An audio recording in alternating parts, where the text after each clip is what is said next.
डोक्यात मुख्यमंत्री पदाची हवा गेलेली नाही असं शिंदे म्हणाले। मुख्यमंत्री पदासाठी बाळासाहेबांच्या विचारांची तडजोड करणार नाही असं देखील शिंदे म्हणतात। मुख्यमंत्री एकनाथ शिंदे यांनी उद्धव ठाकरे यांना हा टोला लगावला। मुक्ताईनगरच्या पर्यटनासाठी 50 कोटी मागितले, आमचे लोक विकासासाठी निधी मागतात असं देखील मुख्यमंत्री शिंदे म्हणतात। माझ्या डोक्यात मुख्यमंत्री पदाची हवा गेलेली नाही। हा एकनाथ शिंदे तुमचा जमिनीवरचा कार्यकर्ता आहे, तुमच्यातला कार्यकर्ता आहे आणि म्हणून कालही मी कार्यकर्ता म्हणून काम करत होतो, आजही कार्यकर्ता म्हणून मी काम करतोय, उद्याही कार्यकर्ता म्हणूनच हा तुमचा एकनाथ शिंदे काम करणार आहे।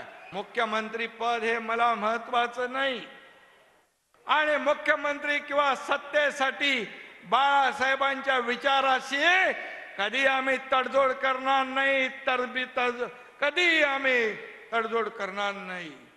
मुक्ताईनगर आणि मुक्ताईच्या नावाने पर्यटन क्षेत्र झालं पाहिजे।